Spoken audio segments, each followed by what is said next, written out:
Oh, that's gold. What?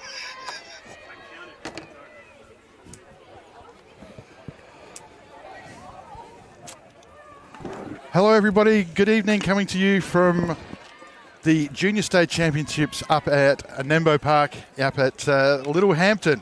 It's round 16 of the Softball SA Premier League. And tonight's broadcast is brought to you by Lawn Hub and the Barker Hotel. Tonight we've got a crucial contest as the second-placed Hills Heat take on the fourth-place Seacombe Tigers with finals fast approaching. This is a matchup that's going to go a long way to shaping the top four of the battle for the Linda Martin Shield. Expect some intensity, expect some quality, and expect a finals-like atmosphere because tonight every pitch will matter. My name's Anthony Weatherstone and I'll be your play-by-play caller for the evening. Apologies in advance, everybody else was busy. Also, more importantly, I'm joined by two special guests. First, a player who played at Junior State Championships just like everybody else this weekend before heading to the US college system, returned home to build an outstanding career, vice captain of the Aussie Spirit at the Olympics over in Tokyo, multi-premiership player with the Falcons, led South Australia to its first national title in 66 years, and is a three-time Cath Coral medalist. Of course, it is Belle White. Hello, thank you, Anthony. Hey, Belle, how you doing? Good to see you. Thanks. And the other is the chair of Softball SA. His career pretty much finished after half a game at the Aussie Masters, pulling a calf. And now you'll see him more in blue as an umpire. Pete Williams, welcome to you. Yeah, g'day, mate. I think I was heading along the line of Bell, but that calf injury just did me in. Yeah, there was a little bit different between the two of you, but just a little bit of fun to kick us off. Anyway, big game tonight. We're just about to start. Belle, this is a huge game, major ladder implications here. Hills Heat can go top with a win, and they've got games in hand. Tigers can move a game and a half clear of the Magpies, solidifying their spot in the four. As a player, how are you going to approach, or as a coach, how are you approaching a game like this? Pretty much like every other game. Don't want to add any more pressure to it. Hills are obviously have come through the season blasting, and sometimes you can peak too early and drop off, and I haven't seen them drop off yet. So, and Seacombe are just coming into some really, really good form. So, as a coach, I'll just be saying, stick to the basics. Nothing changes. It's just another game. Let's go out and get the W. Yeah, right. Perfect. Pete, you've seen these sides plenty throughout the season. They've met 3 times so far. Seacombe lead the go-ahead there, 2-1 over the Hills. Biggest margin's been just 2 runs. So little separates the two of them. What's the difference tonight? I think the difference comes down to the middle. Sarah Harvey back in for the Hills is a big inclusion for them. Obviously, not only just from the pitching side of things, but from the hitting side of things, she's quite a powerful big hitter in the 4 spot for them. So I think it's going to be one in the middle. The pitcher that gets on top of the batters tonight is probably the team that's going to come away with the win. Yeah, right. Well said. So we're looking forward to a big game tonight. I believe they've just moved some of the orange cones to allow for some more car parking because it's nearly full house down here. Thousands upon thousands. They've just made some extra room. And with nothing else on TV in Australia tonight, with the cricket for the World Cups finished, we're it. And so apparently all of Australia's tuning in tonight. So no pressure to the Hills and the Tigers, but we're looking for a good one. Belle, we're going to get you to run us around the Hills defence, if you'd be so kind. Sure, can do. So we've got Sarah Harvey in the centre. Behind the plate, we have Georgia King. We have Charisma at third, Abby Bastion short, Chloe Zekley at second, and Megan Thompson, is it Johnson? Yes, she's been recently married, I believe. Yes. And then we got Zara Marich, Lara Tamki, and Brianna Luxon, who I'm pretty sure I just saw has made the under-18s Aussie. Yes, the Futures squad, along with Sky. And Sky. So congratulations to those two. And then the bench is the rest of the Hills team. Which they're up. Which is a lot. So yeah, so Sky, Oates Willis, Sterion and O'Brien make up the Hills there. So leading off for the Tigers will be their regular lead-off, the international superstar and national champion with the Stars.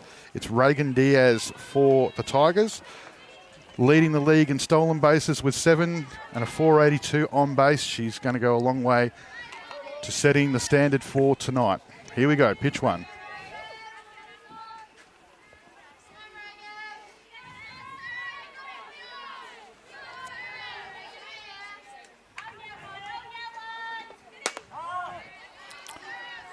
Early strike called by the biggest name in umpiring, Damien McCauley, behind the plate.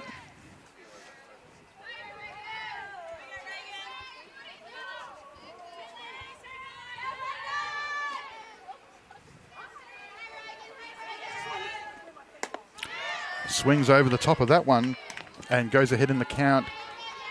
2 strikes. Yeah, good start here by Sarah. Attacking the outside hard, wanting to get ahead of the count with Reagan, and hopefully, obviously ahead of the count now, getting her to chase something. Don't want to put anything too close to the zone, especially with 2-0 on the batter.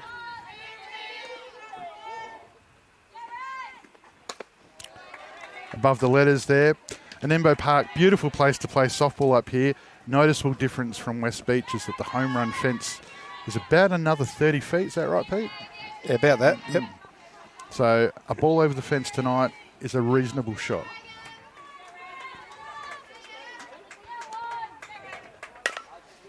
Grounds out over to the superstar that is Bastion. Taking the ball over at first base is Megan Jansen. And sorry, I just had my sheet the wrong way there. And you just see here on the replay. Yeah, nice pitch there by Sarah to get the ground out. That's going to be key tonight because of that big diamond that you just mentioned. You want to make sure we're keeping the ball low, keep it in the infield. If you see anything up here, it's potentially can go over those outfielders to the long fence back there. Third base, Abby Mossman at the plate.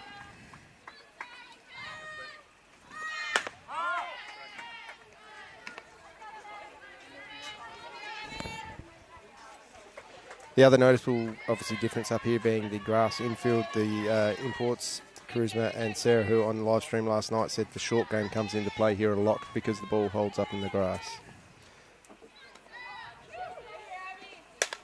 Great shot, hit over, hard line drive to second base, but Chloe Zackley makes it look easy.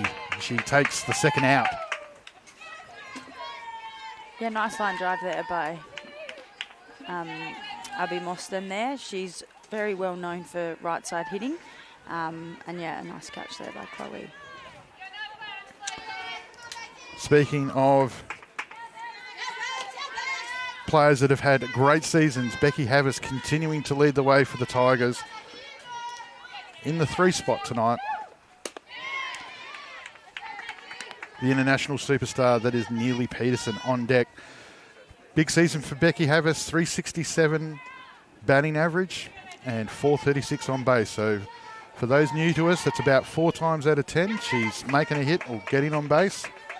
She's an important piece of the Tigers.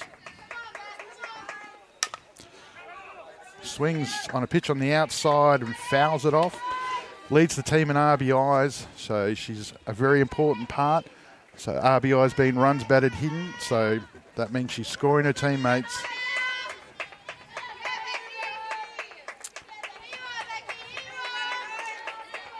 Harvey ahead in the count, 2 out for the Tigers, nobody on base. And gets caught checking a swing on the outside as Macaulay rings it up as we move into the bottom of the first. 3 up, 3 down. Yeah, really good start there by Hills Heat. Sarah just really, so Sarah and Georgia, really painting the outside edge there. Didn't see anything come in. So it'll be interesting to see as the game goes on what sort of adjustment Seacombe will make to that, and if Hills will just keep attacking there until Seacombe can actually hit the ball, because there's no need to change what's not broken. A little bit of pace change there, Belle, you saw with Reagan swinging over one early. So Harvey's fastest pitch in the first at bat was 103 k's an hour. So we've already hit triple figures. So not a lot of time at 43 feet to make up your mind what you're doing. No, and that'll be the adjustment that Seacombe will need. And as Pete said, the short game is something definitely. They've got a few players with wheels, some young ones there. So, yeah, it'll be interesting to see the adjustment that they do make. But it's only been 3 batters early stages of the game. Yeah, 100%. So, as I said before, Damien McCauley behind the plate, Mike Bendel over at first, and Steve Bickerton is at third. Pete, if you'd be so kind to run us through the Tigers' defence. Sure can. Seacombe have Araha Munro pitching tonight to Neely Peterson behind the plate. Becky Havas at first, Bree Lint at second, Abby Mossman around at third, and Reagan Diaz at shortstop. Tash Mays is out at left field, Bianca Pash centrefield, and Hannah Cameron at right field, with Michaela Thomas the DP. And unlike the Hills, they've only got one on the bench, and it's Ashley Thomas. So, if we've got you here, Belle, tonight, where's Daisy? She is at home with the grandparents. Right. She's probably, hopefully, asleep by now. Not watching what Mum's up to? No. Listening to Mum trying to climb into the TV. No, she doesn't fall asleep to my voice, and that's totally understandable. Okay. Well, I'm pretty sure Pete and I will knock her out, no questions asked. We can talk anybody to sleep, even if they're sitting in front of us. Sometimes myself. Yeah. Here we go. So it's the bottom of the first for the Hills, and leading them off, it's going to be Georgia King, the catcher for the Hills Heat this evening. Yeah, Georgia's having a really outstanding season for the Hills. I mean, I feel she's been quite consistent for many years, but she's now, the Hills Heat lineup goes so deep, especially with their two imports in Sarah and Charisma. That's allowed one of their power hitters to jump up to their leadoff batter, which is your consistent batter, but adding Georgia's power just adds extra bases potentially from the leadoff, and then you bring up Abby and Charisma Sarah, so it's a very heavy top of the lineup, and that's very dangerous. So, really well done to Georgia to really have another good season. The great coach, Linda Martin, I remember saying she obviously she led off the Cats through their dominant era, and it was always about having your best batter effectively at one, just on the simple mathematics of give your best batter the most at-bats in a game. Yep. And so you're right, they are very top-heavy, and a fairly easy walk there for Georgia King gives them the ultimate start. Abby Bastion, fresh off some time with the Aussie Spirit, making her debut at the Australia Cup against Japan and New Zealand. I was lucky enough to be up there to see it, and she did not look out of place one bit. Here she is with a runner at first and none out. And strike one for Araha Munro. And then with Abby having such a great season behind Georgia, do you waste her with a bunt, or do you let her bat do the talking? I mean, early on, I probably let her have a swing. She's hitting so well, why not? And then later on in the game, see what happens. Yeah. I mean, you think they're going to probably pitch her carefully, but as you say, it's hard. You know, King's already on, and unfortunately for the Tigers, you've got Bergerson and Harvey to follow, so you need to make up your mind reasonably quickly. So 327, Abby Bastion. Waits on that one, puts it in the 6-5 hole beautifully to advance. So be a bunt, just a good piece of the ball, and job accomplished, and the Hills in a big spot.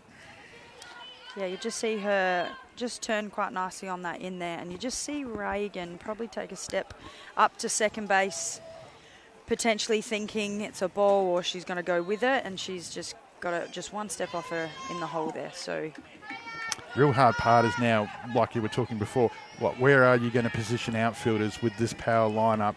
Two speedy runners and none out. Tigers in trouble early.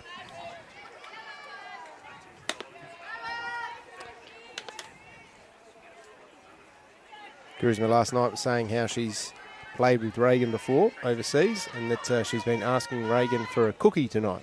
Apparently every time she comes up to bat, she likes to picture a Diet Coke, apparently. I don't know what that is, but she wants a cookie, she says. Wow. The insight of a high-performance athlete sometimes can be a scary thing. Not scary. Maybe it relaxes her. It's nice and cold. It's refreshing. Yeah. I know. People sing songs. People think of... That's why it's your own thought process. No one else needs to know about it. She's fouled off the last two here behind us. Araho Munro's pitching speed at the moment sitting between 85 and 89 kilometres an hour. So it's a good 15 Ks slower. So the Hills are going to need to adjust a little bit because it's not coming on the bat as quick. A little bit more ball rotation coming from Araha. But it's still not out with very speedy runners on 1 and 2. Of course, they've got the superstar Reagan Diaz in the bullpen as an option if they need to go there. And Reagan's pitched about 11 innings so far this season for 22 Ks. So when she is in the middle, she has done some damage. She was warming up pre-game as well, probably rolled over 30 or 40 pitches before the start of the game. So obviously is a consideration. Well, with a lineup like this, you probably, as a pitcher, not going to want to face the top of this lineup multiple times too often. And with Neely Peterson behind the plate, you're not really going to be able to run on her because she's got a rocket launcher for an arm. And keeps the ball outside for the second walk of the innings. And the Tigers find themselves in a deep hole early now with none out. And the cleanup hitter, Sarah Harvey, coming to the plate. Harvey's season just batting a lazy 388. So we've got a blood nose, I reckon. Reagan Diaz calling for time and pinching her nose. Time. Maybe when she did that jump out to try and stop that ball that went through out to left field. Maybe walk off the field so we don't bleed all over the grass. If they go a little bit further out, just at centre field, there's some red grass out there. Yeah. So while we've got a quick opportunity whilst Reagan looks okay, she's just got a blood nose, just want to quickly shout out the volunteers putting this event together. The Hills do it better than anybody. The food choices up here, the drink choices, all of the options today was insane. And they put on a great event, and it's been great seeing all the future youth of softball in SA competing here in great spirits. And so obviously Lawn Hub is a great sponsor for the event, the Barker Hotel. And the Hills Heat are running a Lucky Square competition. So there's $10 a square, 100 squares, and the 6 prizes are $100 vouchers for the Barker Hotel. And so they're one of the sponsors, and we'll have a bit of a chat about what they are a little bit later on. But great supporters of this event, so great opportunity to get yourself a opportunity to get out to the Barker Hotel, hopefully with a free voucher. So tickets available at the bar, the canteen. Bar still open tonight. The legend that is Joe Liddell serving them cold up there tonight with couple of superstars. I think there's a Spirit player up there by the name of Hood, and yes, she was helping out. Yeah, doing a bit for the community. That's it, giving back. Speaking of the Aussie Cup, I was lucky enough to see Amber's first. We'll see all of her at bats, but to see her first hit at international level against Japan was amazing. She, like Abby, looked like she deserved to be there, and it was great to see her and Chelsea and Steph do their part. And the coverage of that was awesome. Sensational to be able to sit home and watch them all go at it too. So none out. The Hills have loaded up on 2 walks and a safe hit to left field. The clean-up hitter for the Hills Heat, Sarah Harvey, who, as we said, having a great season with the bat, is at the plate. It's none out. Seacombe need to deliver here. Yeah. Tough position for Seacombe to be in. You know, you've got number 4 batter coming up. Maybe not as strong batters following behind. Do you pitch around her, just let one run cross and attack the next lot of the batters? They may not have that same sort of power, but still got consistency. Ground out to the right side. Play at the plate. Made. And Macaulay calls it. So a good out by the Tigers. That's good defence. Bree Lint, who regularly plays on the left side of the diamond, finds herself on the right side, and she's made a really good play there here on the Arkabar replay. Yeah, that's a great backhand up the middle. She plants herself, turns, makes the play. Very close call there, but as the experience of Damien behind the plate, it's a very easy call for him. But yeah, great play, and that just gives the Seacombe field just a bit of boost, especially after a few walks there on loaded bases. So that's a great play there. 1 out now, and more importantly for the Tigers, out saved. Yeah, no, it's good out there. Good to get out of that trouble, that's for sure. And as you said, you know, the not-so-known hitters to come through now. Hard shot over to the left side. Diaz with a heads-up play. And what a great play that was with a quick backhand over to third. And the Tigers, looking down the barrel, have rallied and got out of it. Belle, take us through that. Yeah, that's just a great play there by Diaz. And she's actually playing really close in the line. Being that it is grass, it is slower. Normally at West Beach we'd play, quite on the line or deeper. So, yeah, she's in here, got the catch, made the play to 3. Not much more Abby can do. And, that was close to the ground. You just claim it a catch and play the innings out. And if the umpire says there's no catch, then, you go back. But Diaz straight away flicked it off and outed the innings there. So that's a great defence there by A word from our sponsors. Do you want a lush, green, weed-free lawn this season? Then check out the Lawn Hub Grow and Blow Pack. It's a 2-step process designed to weed and feed your lawn separately, just how the professionals do it on professional turf surfaces across the country.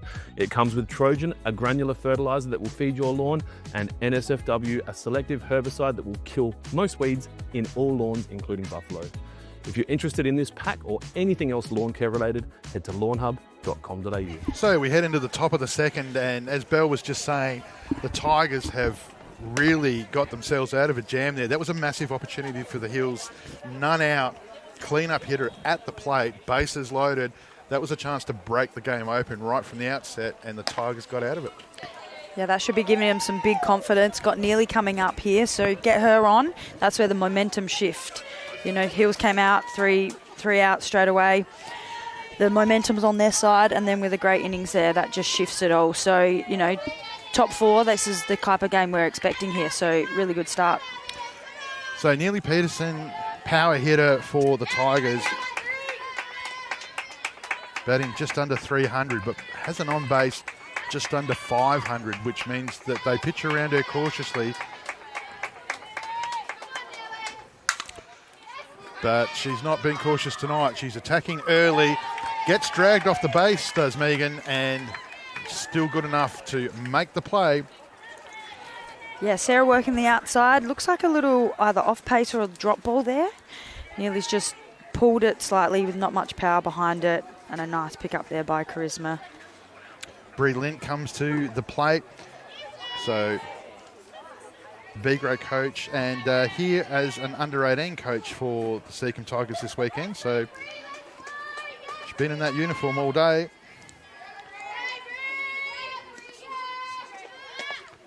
Normally has a reasonably good eye for a zone, and her on-base also reflects that, similar to Neely's. So the Tigers, though, offensively throughout the season, they have the least amount of runs scored as collectively as a team. So it's something they're going to need to address moving into the final part of the season.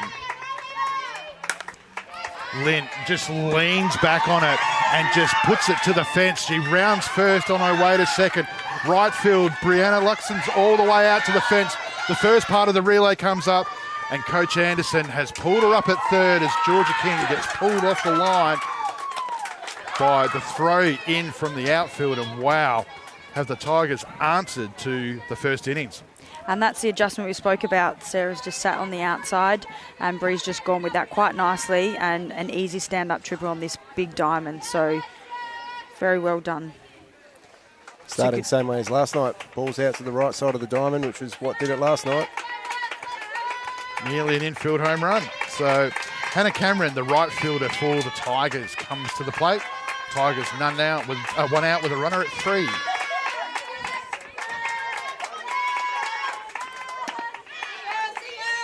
And you can hear the thousands of people down here watching tonight. It's getting loud. The atmosphere is electric. If you didn't get in here early, it's hard to find a park now. Not too many spare seats left. It's still time to get down, get yourself a drink, come down and watch some great softball. Game on here early in the top of the second. Couple of good pitches seen by Cameron on the outside. Yeah, and that's that momentum shifter there. They get their easy out early on, and then Breeze attacked it. So they're in a really good position here to make something happen. Just need to keep putting ball in play.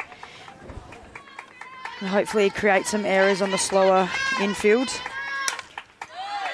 Fastball from Harvey challenges Cameron, and she's fouled it off behind us over our friend producer Brandon and Pip, who are sitting behind us doing the hard work and bringing you the best coverage of softball in Australia. So, big pitch coming up here.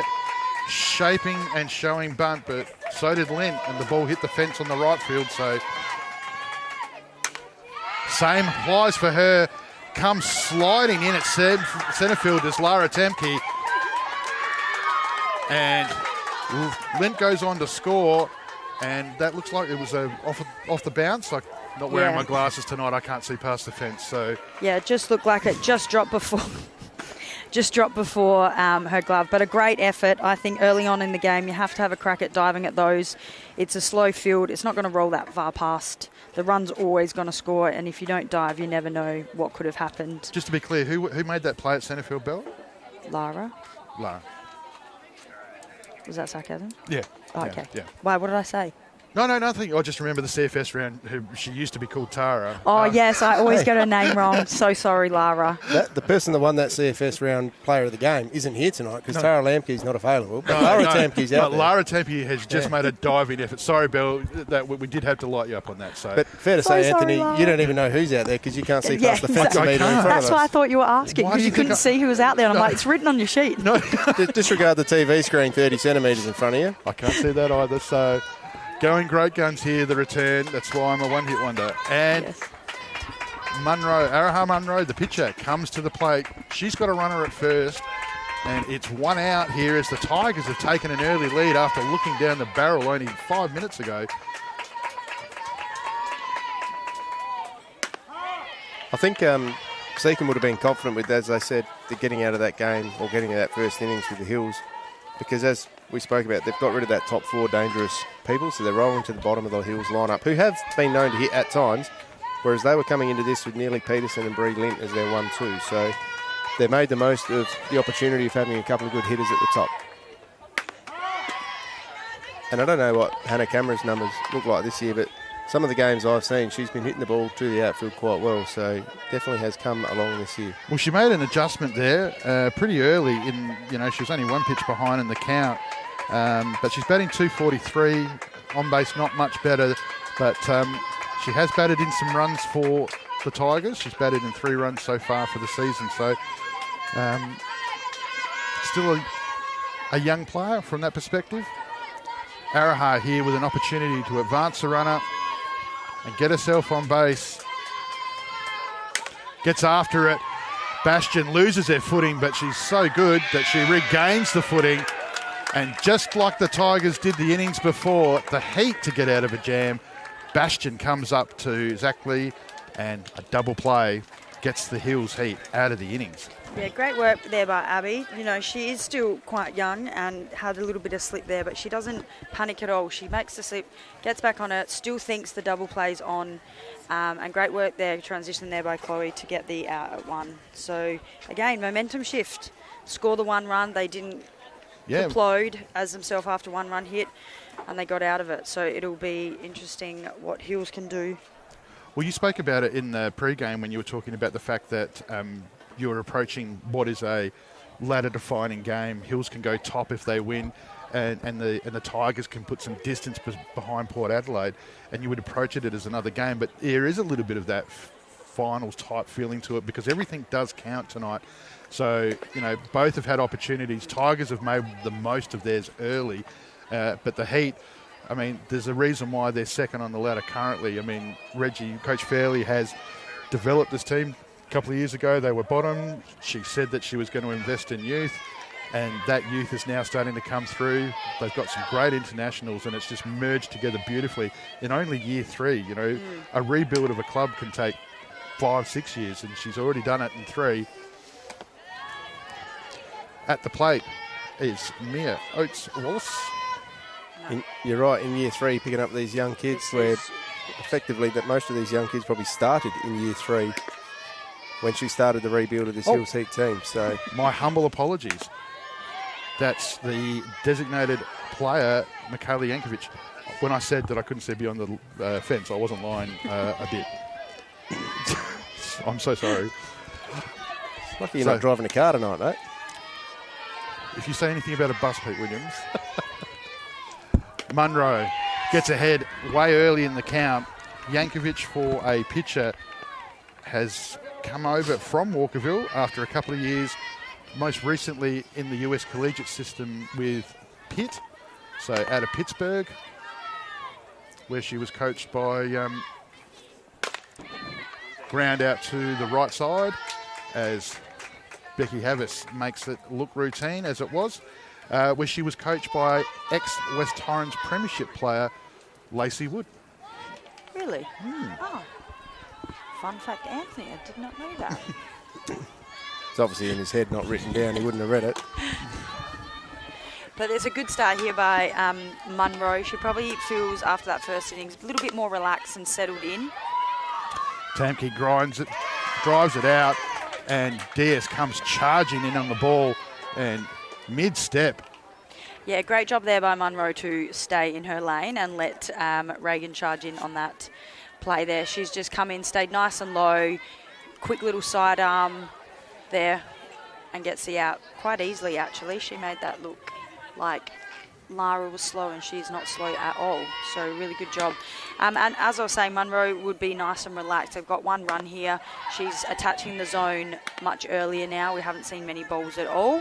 And the Hills Heat are being aggressive. They're just not quite timing her yet. So, yeah, good second innings here by Munro. Big swing by the rising talent that is Zoe Marrick. Just recently back from the state under-18s, where the SA finished third up there in Sydney.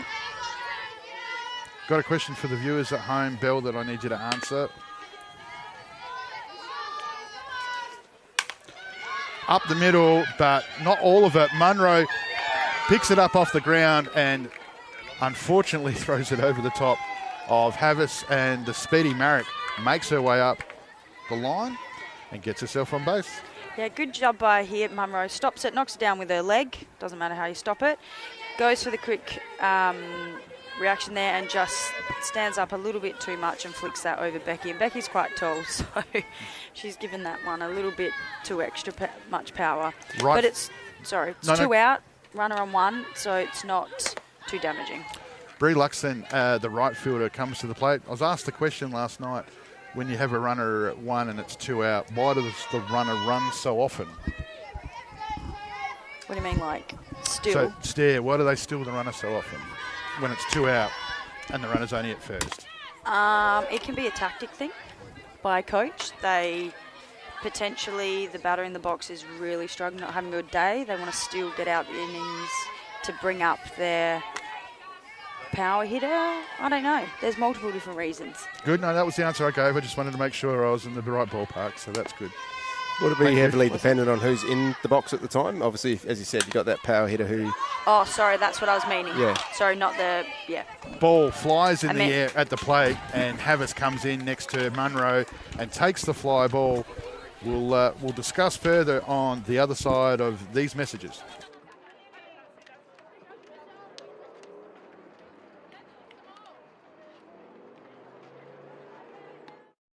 If you want to kill weeds and have an actively growing lawn, you need to do that as two separate processes. And you can at home now with the Lawn Hub Grow and Blow Pack. If you want professional quality lawn care, then you need to buy professional quality products, feed your lawn with Trojan, and treat your weeds with NSFW. If you're interested in this pack, check it out now at lawnhub.com.au. So we move into the top of the third as the Tigers are 1-0 up over the home team here at Anembo Park, the Hills Heat. Currently battling for positions in the top four as we make our chase towards the end of the season with the Linda Martin Shield. So another question for you, Belle, just whilst we've figured out that other tactic that we were just talking for the home. So people would understand that facing 100k pitching's hard because it gets on you quick. But Munro's proven so far that, you know, she's 15k slower, a little bit more ball rotation, but they haven't been able to get a hold of it yet. Why, if it's slower, why isn't it easier to hit? Well, I think this season with most pitchers that have come through A grade are pitching at that 100 plus kilometre. So when you do get a pitcher that comes in that throws a little bit more slower and a little bit more spin, it's harder to adjust to because you actually haven't faced it as much as you would have previous seasons. Yep. Bianca Pasha's leading off the Tigers. And she's just fouled off to the right side. Harvey gets an early strike.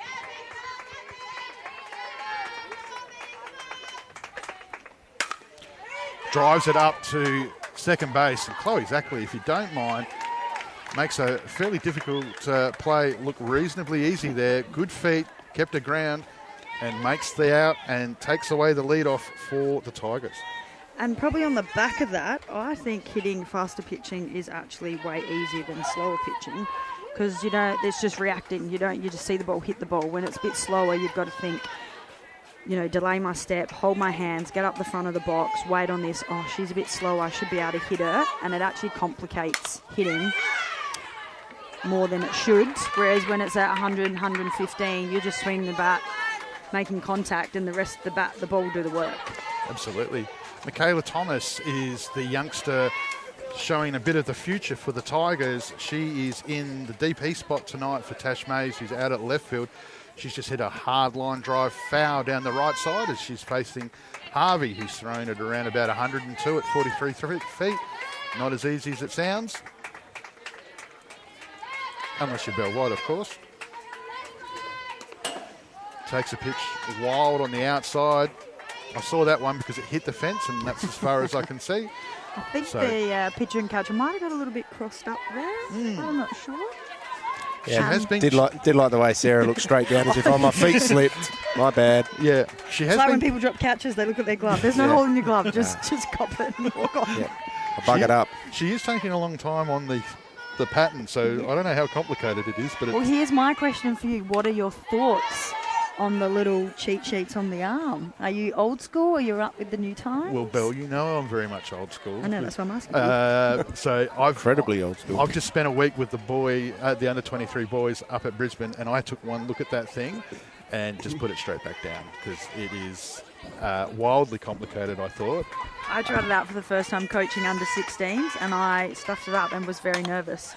I guess like you, I've always done it one way, so adjusting to the armbands, but I'm putting out this will not go down that avenue just yet while I'm a part of the coaching staff. I think, but I get why they have them, especially internationally. You can't pick up pitches, you can't call games from the pitches that are getting thrown down or still signals or anything like that, so it makes it harder internationally. But club ball, I mean, if you put a bunt down, they still got to field it and throw it. Internationally, they can probably field it and throw it. 100% spot on. Look, most of the teams, especially watching the Australia Cup, just as recently when you're watching number one Japan and Australia do battle, there is more people on the bench as officials than there are players in the team. So you've got people looking for everything. Wow. Thomas smashes the ball up the middle, if you don't mind at all. Yeah, the future of Tiger softball looking bright as she hits a single, gets herself on, bringing Reagan Diaz to the plate. Yeah, great adjustment hitting there. She just went short and up on the bat, stayed nice and compact, and they're actually turning and hitting the inside pitch quite well. When she's staying on the outside, no one's really adjusted and hit that well. Even Bree Lint's pitch sort of was a bit middle in. So great adjustment there, and that's just really good job bringing up their, best hitter, most consistent hitter and top of the lineup. I think of speaking of missed signals, I think we were just talking defensively about one. I think we offensively just saw one there as Diaz swings over a pitch wildly that she would never swing at, but the runners still camped at one. Let's see if they run the same play again. Well, the Hills counter and try and pick her off as it gets cancelled and scrubbed as the pitch was wide outside. Well, I haven't seen the ball get thrown around. It definitely doesn't happen very often, and it's good. It keeps the runners from not taking that big jump and staying on their toes. So if Reagan does put the ball into play, the runner's one step behind because they're not taking that big jump because they're more concerned about getting pinged from the catcher. Diaz grounds out. Harvey's hasn't got time to make a play at two. Diaz stretches, but not fast enough as she runs over the base at first, taken and out, bringing us to Mossman, who's going to come in at two, as we just see here on the Aqaba replay. I don't think she tried to get after a pitch wild on the outside, bring it to left. And Harvey was quick enough to get there. Bang, bang play at first, but it's advanced Thomas to two, and Mossman, who hit a line drive in her first at-bat, gets another opportunity here. It was two out wide that she had to go out there. The first one she missed. The second one pretty well in the same spot, but again, just coming off the end of the bat. Yeah, just a little bit too early for Reagan. She's pretty good at adjusting. It's her second at bat, so I'd say by her third at bat, she will be making some sort of change to make sure she can go with that pitch a bit better. Yankovic, the relief pitcher for the Hills, the DP in the lineup. Yeah, and they've got the ability there to obviously bring her into the game, which will help them immensely. Seacombe obviously got Reagan Diaz, and then they would have to, if they're moving her into the middle, have to fill the void at shortstop, where she's been pretty hot already. So a bit more difficult for Seacombe to do it than it is Hills, but at some stage, you'd imagine in a close game, there's going to have to be a change in the middle. Yeah, well, I spoke to Becky Havertz before the game and just asked her what the feel of the group was, and she said it's positive. They've been doing some extra hitting, and they're really pumped up for this. They know that there's plenty on this for them. Outside, Harvey, just again, similar play to the last one, just a little bit to her left, and the Tigers are denied after Michaela Thomas did a great shot showing that Tiger youth is very much bright on the horizon as we move into the bottom of the third. Going back to what we were talking about before, Belle, old school, yes. I mean, the signals were the same. The key was the only thing that changed back in my day when we thought we got picked up. So you'd leave your signal pattern the same, but the key would change and you'd hope to break the sequence. As I said, watching Australia-Japan and the fact that I had no idea. I mean, you sort of think you know what's about to happen, but there's so many small things. I've said it to a few people that the Japan infielders, for example, they would move into the eye line of the hitter and they'd be taking the catcher's signals, and then obviously they'd be repeating them to the outfield and so on. And just, you know, I think it just showed that there's a level of the game that's just above nationals, and it's above club ball. It's just so awesome to watch. Coach Fairley's just brought her team in there for a little quick chat here at the bottom of the third, so that's interesting there. Bit of an early reset of the message, maybe talking about that 15k slower type pitching and ball rotation to maybe just wait a little bit longer, keep your hands back. Yeah, should probably be mentioning, like you said, keep your hands back, let the ball travel, find a spot on the right field, left, right side of the diamond. That's what we all, always taught, back in my day, KJ days, was if you're really struggling, find a spot on the right field fence, and that's where you're aiming to hit. So you're letting the ball travel. But they are coming to the top of their lineup, so this is a really, really tough innings for Seacombe, but a really good part of the lineup here for Hills Heat if they can adjust to Munro in the middle. Georgia King's faced 6 pitches so far, 5 of them have been balls, and she got a walk in her first at-bat, so they're pitching her carefully, and she's just dropped her shoulder on that and got underneath it a little and fouled it off behind us here. We also saw at the under-23s for South Australia what worked really well was the battery coach on the bench giving the signals to the catcher. Now, I wouldn't imagine that happened a lot when you were behind the plate, Bill. When I first started out, as a rookie, we did have our coach. Munro gets King up high in the zone on a good high pitch. Yep, rise out there. Yeah, absolutely. As we see on the replay here, she set her up nicely and then Kingy just get caught. It's probably a little bit of a brain fade there, but you can see her trying to go with the pitch, as I mentioned, adjusting, wanting to let the ball travel. And so you can see her really trying to throw her hands at it, but just had no luck there. The girl that's played the most softball in the world in the past 3 months, Abby Bastian, comes to the plate at 1 out. Line drive to left field, got her a single in her first at-bat. But yes, Pete, as you mentioned early on, we did get our game called by the coach, just while we were still learning. And then after that, that sort of was taken away. But it's very big now in the college system, is that the coaches do it. I'm not sure I'm a fan of it. I don't think catchers learn very well. At college, my coach did the same thing. Bastian goes after a high pitch, another one there, and Pash goes back. Looks like she had judged it reasonably well, and it spills at the last second, and Bastian gets to second, and an opportunity opens here for the Heat. That was a great chase down there for Pash. She did everything right there. She tracked back. She went back hard on the ball here. You see her come in, but she gets right under. I don't know if it was just sitting up for too long or just lost in the light, but Yeah, just bounced out of her glove there. Closed the glove just a touch early by the look of Yep. it.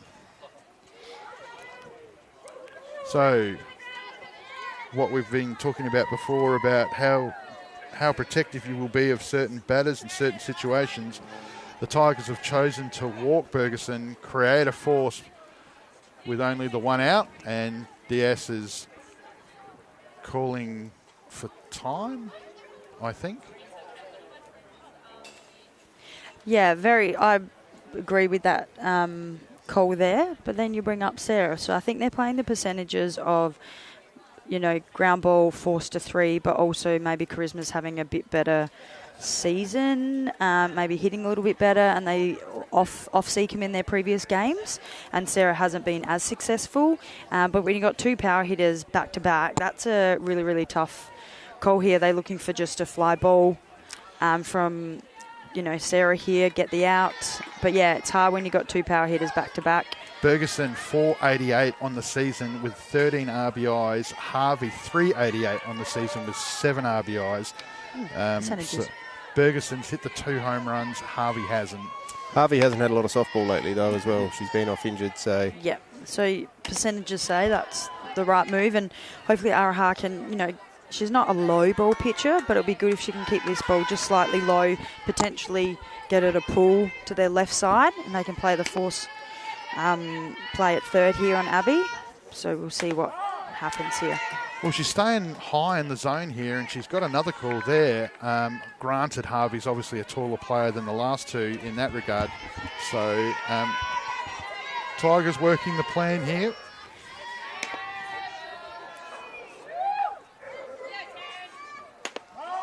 And same pitch again, same result.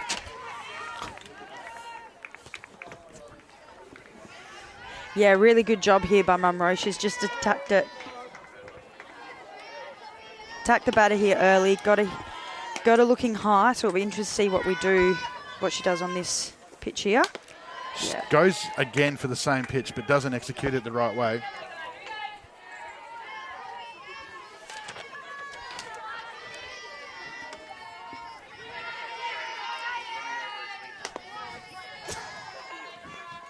They've got out of it once tonight, Seacombe. They obviously had the loaded bases at the start. They're going to look to do it again here, and that's a pretty good removal from the box, that one. Yep, that is a fantastic setup there by Munro. Umpire's calling that high out there, which is a strike. It just doesn't get called very often when people don't seem to chase it. And then she's just sat one up there, and Sarah's just a little bit undisciplined there, chasing one to want to, hit it long and right side. So, yeah, great out there for Seacombe, and the percentages there paid off. Zackley comes to the plate now 2 out after Bastion reaches on the error. So Munro, after effectively loading the bases at none out in the first innings, is now effectively on top of the Hills top 4 right as we speak.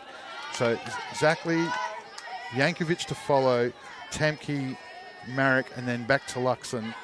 And that can be the top 4 expectations of themselves expecting to get after Munro, because she is pitching that little bit slower, and just maybe putting their own pressure on them to get the job done, and they're tensing up in the box. And as King and Sarah did, they've swung at probably uncharacteristic pitches. Do you think that if Diaz comes in to close, but her speed difference will make a big enough... and her bag of tricks. I think she pitches every single pitch under the sun. I think she's got a change up, and then an off-pace change up, and then I don't know. She's got everything. So I think the fact that she can throw a lot, and Araha hasn't thrown any change-ups, and I know Reagan, that's a very big pitch for her. So I think it will be a really good adjustment if they did bring her in.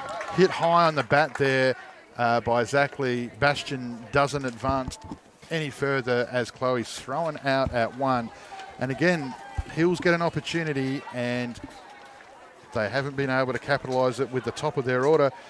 And we'll keep on the conversation after a word from our sponsors. Do you want a lush, green, weed-free lawn this season? Then check out the Lawn Hub Grow and Blow Pack. It's a two-step process designed to weed and feed your lawn separately, just how the professionals do it on professional turf surfaces across the country. It comes with Trojan, a granular fertilizer that will feed your lawn, and NSFW, a selective herbicide that will kill most weeds in all lawns, including buffalo. If you're interested in this pack or anything else lawn care related, head to lawnhub.com.au. Heading into the top of the fourth, it's Tigers 1, Heat 0 in a tight game with ladder implications here. Coming to you from beautiful Anembo Park. So bar still open up there with some great cold drinks for you to get a part of, as well as the $10 lucky squares to get you in the running for a $100 voucher from the Barker Hotel. So leading us off, it's Becky Havis. Yeah, big part of the Seacombe lineup here with Becky and Nearly next. So Sarah's going to be looking to get one of these two batters out here. Becky Havis struck out in her first at bat and falls behind in the count, swinging over the top of a good pitch by Harvey. Yeah, and they're going through the lineup second time around, so we'll see what adjustment they will have. Will they get up the box to get at that down ball that she is throwing and attack it before it breaks? Or are they just going to attack it and let their hand stay behind the ball to hit it right side? Harvey just looking back at the plate a little bit longer after that pitch. Just missed, 1-1. Crucial time in the game here.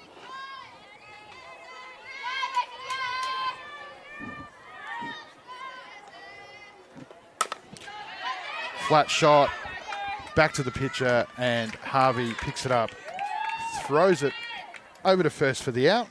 Yeah, she just stayed on the outside, on the down and out there, and have got Becky chasing there, and a nice easy play for Sarah. Plenty of time there, even a little crow hop. Third 1-3 play in a row.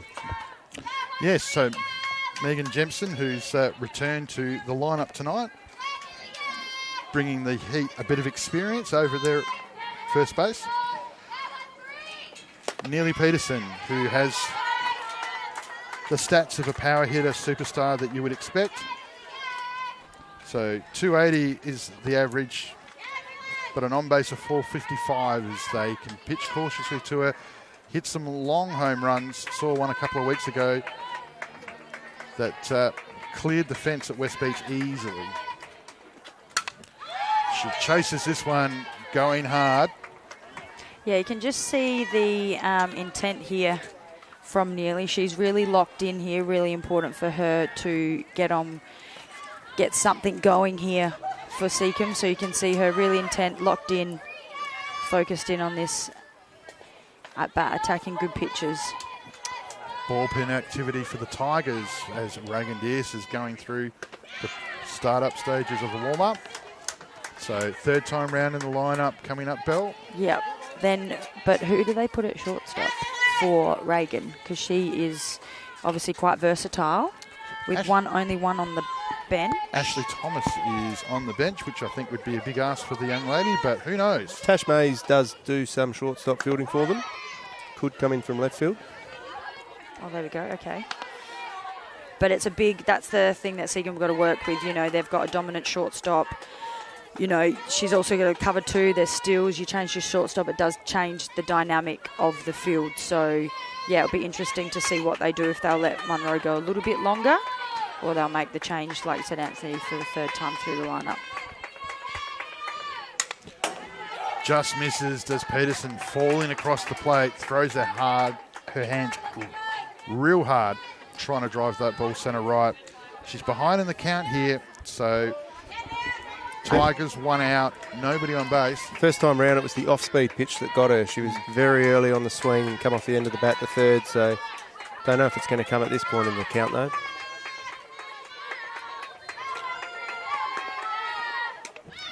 Got her on the outside as drop third strike. King's throw goes high over first base, and Peterson gets an opportunity as an unusual, uncharacteristic error from Georgia King behind the plate. Yeah, just as Pete said, may not throw the off base, and she threw the off base. Yeah, So Clearly not a coach. No, so I think that's a great pitch. It's also super hard. You got a bat coming through the zone. It is slowing down. Georgia looked like she's probably a little bit further away from the plate there. And yeah, so like I said, nearly need to get on some way to bring up Brianna, who's, as you mentioned with the stats, doing really good this season. And she is typically known as a right side hitter from when she's played against us. So really good spot for her to be here with nearly at one, hitting behind the runner. And her last at-bat was a triple over right field's head, so Brie Luxon's a few paces deeper this time. up the middle with a line drive, nearly taking Harvey's head off. Very fast work by Tamke out there at centre field. Keeps Peterson at 2. And as I said, speaking to Becky Havis before the game, they've been doing some extra hitting and some extra work, and they understand the importance of this game, and it seems to be paying off. Tamke does well to keep that ball in front as she attacks it hard. We're talking about the change in Reagan Diaz doing some warm-up, which has ceased as we've now mentioned it. But if they get another run here and they get that sort of security run up their sleeve, do they then maybe go that extra inning? Does that give you the ability to go the extra inning and see what you do? It may do, but the leash would be real tight. I'd be keeping Munro in for their lower half of the order. And then, see how it is. If it's 2 out, maybe then go at Georgia again. And if doesn't get that out there, then definitely make the change. But Hannah Cameron drove up the middle in her last at-bat, and here she is showing the short game as the Hills defence jumps in on it. Runners at 1 and 2. It's 1 out here. We're in the top of the 4th, and the Tigers are leading 1-0, looking to make that lead even more. yeah, they'll be looking at keeping this ball low. Hopefully the batter here chases some, but just looking to get that ground ball. But nice swing there by Hannah.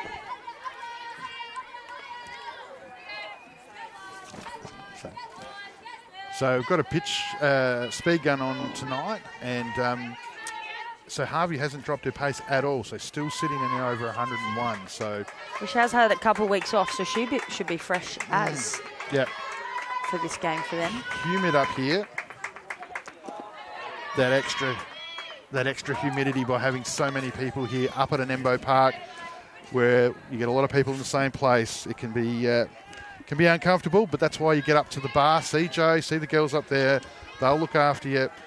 Don't forget the $10 squares for It's a long lineup at the bar. Got to fight the crowd to get there. That's it.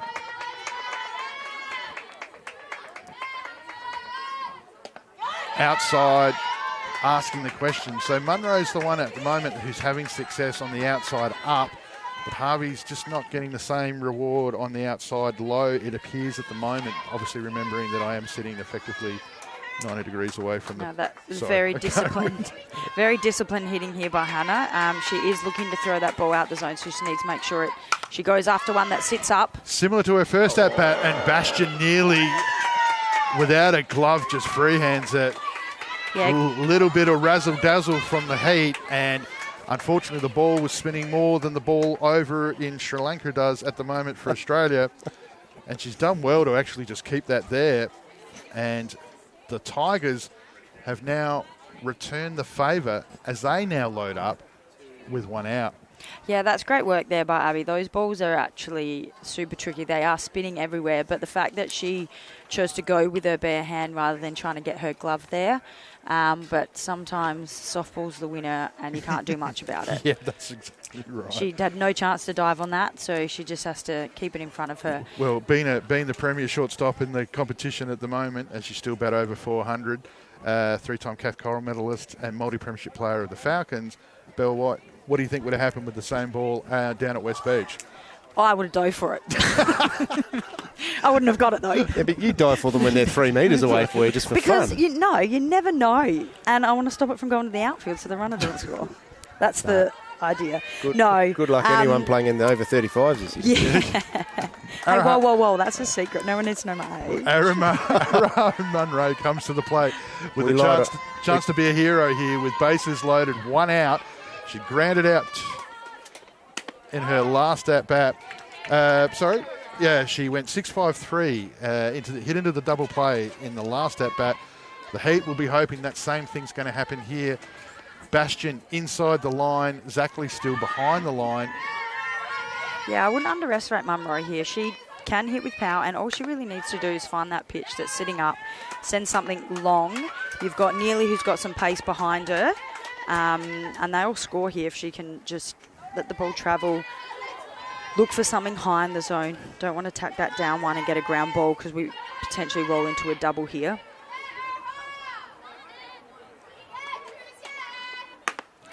Check swing on the outside edge. No call. Tigers rolling with momentum here as Munro gets a green light. 3 balls, 1 strike, 1 out, bases loaded, top 4. Tigers 1, Heat 0. Live coming from the Junior State Championships at Anembo Park.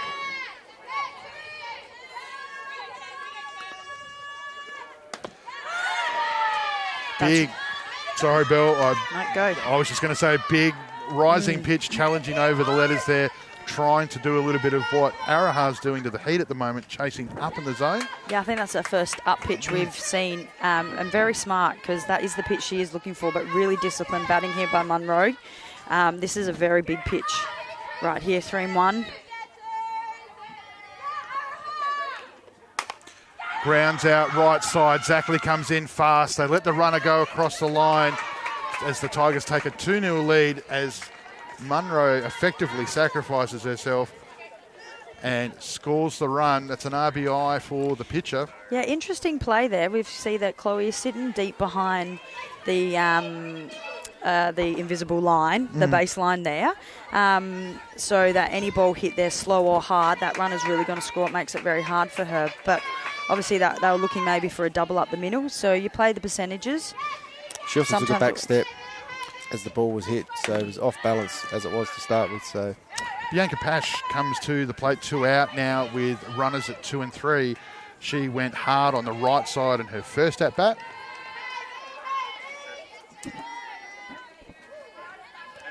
Yeah, that's a nice security run there for Seacombe. So let's see what Pash can do in the box. There's still runners here to be scored.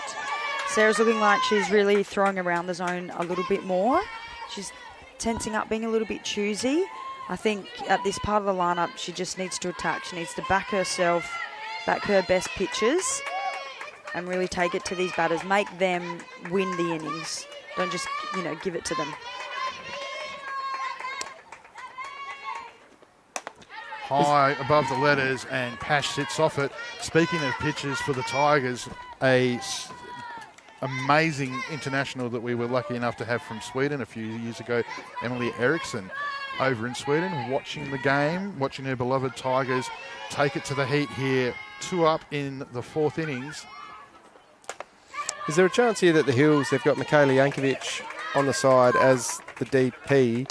Do they bring her in and put Sarah to an offensive player only and then potentially make that change ahead of the Seeker making their pitching change? From a coaching perspective, my take on that simply would be, it's not that Harvey's done much wrong. It's just that the fact that the Heat have threatened in the first, but just haven't strung anything together behind that. And because of that, she's got no run support. You've got to score to win. So I think Coach Fairley, is doing a good reset job here, and she'll be looking at how she's going to score 2 runs because that's what she needs to tie, 3 to get ahead. So what do you reckon, Belle?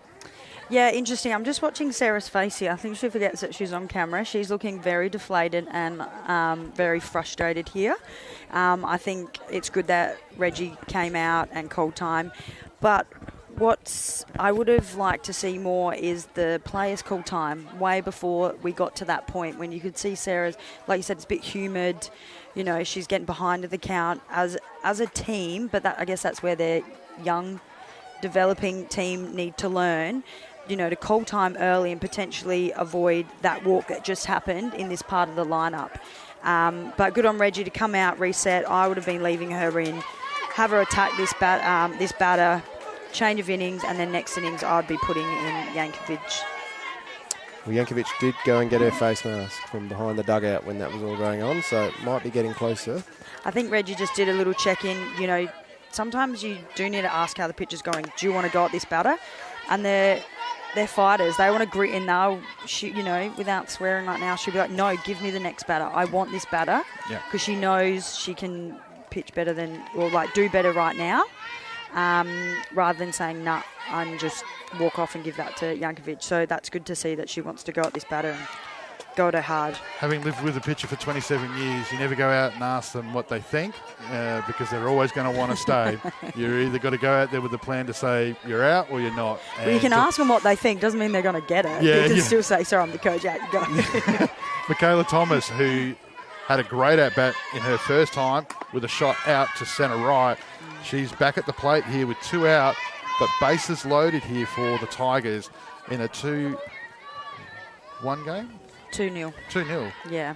What'll be nice to see here, I'm not seeing, obviously catcher's mindset here. See Georgia make some adjustments. She's still sitting on the outside of the plate.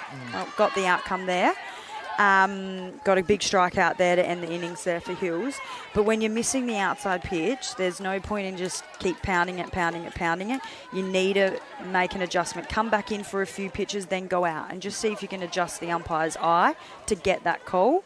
But they've done a really good job anyway to get out of that innings. So this will be a tough ask for Hills. And we'll see what they're going to do, Seacombe. Yeah, looks like Munro's going back out. Yeah, we're going back in now. So this is the bottom of the 4th. So just as a bit of a recap for those just joining us, flipping channels, knowing that there's nothing else on except for us. And this is the place to be if you're not here at Anembo Park. You're watching us live with Spacequake Sports and sponsored by the Barker Hotel and also Lawn Hub. Just remember, you two, we've got player of the game and we've also got play of the game. I know who's leading my count at the moment, so we'll have to have a discussion about that before. Some vouchers from the great sponsors of Softball SA, the Arkabar Hotel. So Tigers looking relaxed here. Smell a change coming here, James. James, you're not James. Sorry, you're Anthony. The other guy. Good day, everybody. No, don't try to be James. Sorry, There's only one James. There's only one James. Sky Vumad's come in here for Michaela Jankovic, so that pitching change might be on its way. It very may well be. And Sky recently announced to the under-18 future squad after some great Nationals performances. Pretty sure we've got every age group pretty much with an Aussie representative from each age group, which is fantastic for... On both sides. And the best part about it... Yes, and the boys too. Best part about it is we're taking over the spirit. And here we go as Sky takes over one there. I thought you were going to say we're taking over the amount of New South Wales players, but, we'll take... Well, no, let's... Who's New South Wales? Let's be realistic. I don't know, some state. Joking. Yeah. All the New South Wales people out there, we love you. Yeah, we've still got another under 14 boys to go. Please don't let them get hurt. Yeah. High pitch there called as Munro's success continues to roll on. This will be where Hills will need to now adjust to Munro. She is pitching that high out. Damien's caller, he's been consistent all game. So whether you think it's a strike or not, he's been consistent. You need to adjust to the umpire because he's not going to change it no matter how many times you look at him. Yep. That's his zone tonight, and that's cool. Adjust as batter. You've got the bat. You need to make some sort of change here. Yeah, a lot of the batters sitting deep in the box tonight, so that's going to play in Araha's hands and just open up that zone a bit more. Not that much, though, as it goes past the grill and the Hills get what they want, which is the lead off on. Yeah, really good job there by Sky coming in. She's been sitting on the bench all night. She's obviously still been staying focused here. And to come in and not get swing happy, that's a really critical run because it will bring up Lara Temke. Yeah, we've made our point. We won't mention it again. I reckon a sack bunt here. Easy sack bunt. Oh, no, this one I don't coach. Maybe it was a fake so that corners sit back. Just remember that she was part of the coaching staff that did bring the Gillies Shield home for the first time in 66 years. So, Belle, don't underestimate your coaching, please. We'll see what she... See, Belle. Fakey. There you go. Not on the first pitch. And Lee Hull would always say not on the first pitch. So because it's too obvious. That's right. So, Belle White, super coach in the making. As she just got caught at the top of the zone. You've got to keep your hands up there and not drop them. And it's fouled off, but thankfully it fouled off into the fence and not into the glove of Peterson. Probably going to see a similar play again currently. Oh, I don't think we will with 2 strikes on her. Oh, 2 strikes, is it? Again, I can't even see You never know. Can't even see the screen in front of I me. mean, No. I don't guess what Reggie's ever thinking because I've seen her do bunts on all sorts of things. So. She is an aggressive squeeze player, coach, which is great to see. Taking the game on. Tamke over to Diaz, throws the ball up to Lint. Lint turns and tries to make the double, but the speed of Tamke gets her up the line, and it's the first out. Yeah, good adjustment hitting there by Tempe. He didn't get the bunt down, but did put the ball in play. Probably played into Seacombe's defence here, but yeah, good job there by Reagan. Stay low, flick it up to Bree. Not quite got herself balanced there, and Lara is quite fast, so tough one here. Marek grounded out to the pitcher in her first at-bat. Big swing there. Made contact with that. Just missed. If she made contact, there's a chance she could have hit a car on the road. So runner at 1 here for the Heat, chasing down 2 in the bottom of the 4th. Fouls this ball off into The big crowd. a very big crowd, and it'll be a while before we get that ball back. So Yeah, good attack here by Zoe. Attacking, there's no need. I mean, when you're 2-0 down, you got speed here. I'm not sure the short game really comes into play because then you just get out and you got 2 out. So it's good she's having some good swings here. takes a look on the outside. Dangerous game there. So, but she's got levers. She's got a heap of talent, Zoe Marek. And here she is with an opportunity to make something happen. Luxon to follow before the top of the lineup. Again, doesn't just clear her hands there, and the ball just goes foul just down the third base line. Yeah, nice little bleeder, I won't say what I actually call them, but over the top of third there. That will obviously allow the runner, and with Lara speed, potentially, if it hits the line nicely, can get an extra base to third here.